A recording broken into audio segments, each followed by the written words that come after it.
ভেবেছিস তুই আমি কিছু বুঝি না, তাই না? আমি সব বুঝি, এমনি এমনি আমার বয়সটা হয়নি। আমি জানি তুই সন্দেহ করিস যে ওই বিপাশা ম্যাডামের সঙ্গে রাজবাবার একটা সম্পর্ক আছে।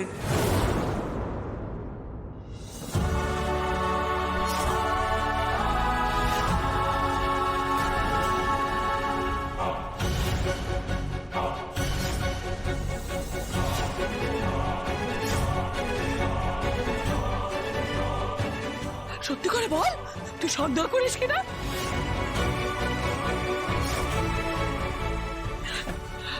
হ্যাঁ, ওই বিপাশা মাকে আমি আমার বাড়ির মা লক্ষ্মী ভাবি।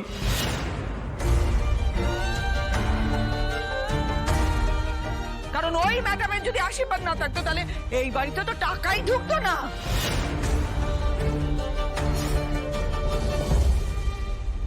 সুভা, কি সমস্ত আজে বাজে কথা বলছো তুমি? চুপ করো। কাদের সামনে কি কথাবার্তা বলছো? দয়া করে চুপ করো। তুমি জানো না লোকজন সব দেখছে। সুভা, দয়া করে চুপ করো। শুনুক, সবাই জানুক। ওই বিপাশা ম্যাডামই আমার কাছে মা লক্ষ্মী, এটাই আমার দোষ। আচ্ছা মা, বলতো যদি রাজবাবার খুব উন্নতি হয় তাহলে লাভটা কার? তোরই তো লাভ।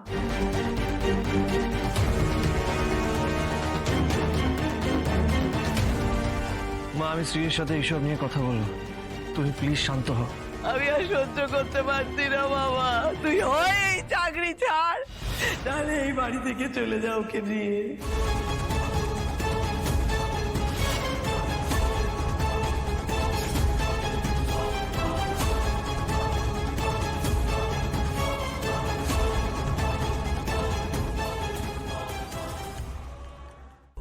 রাজবাবা, তুই একটু টাকা পয়সা কিছু পাঠিয়ে দিস, তাড়াতাড়ি এই সংসারটা চালিয়ে ঢোকে। আমি এভাবে বাঁচতে পারবো না বাবা। আমি বাঁচতে চাই, সত্যি কথা বলছি। এই যে বাবা, তোর মা এসেছিল সব শিখিয়ে দিয়ে গেছে, তাই না? যেই তোর মা চলে গেল তখন থেকে একটার পর একটা কাণ্ড ঘটিয়ে চলেছিস তুই। মা, আপনি আমার নামে যা খুশি তাই বলুন, কিন্তু দয়া করে আমার মায়ের নামে একটা বাজে কথা বলবেন না। রাজবাবা দেখ, এই সত্যি কথা বলেছে, কিরকম চোখ রাগাচ্ছে দেখ আমাকে। শ্রী, তুই কিভাবে কথা বলছো? তুমি মায়ের সাথে সবার সামনে মাকে অপমান করছো তুমি। তুমি আমাকে ভুল বুঝছো রাজ। মা কিন্তু এতক্ষণ ধরে আমার মায়ের নামে জানাতে। থামো।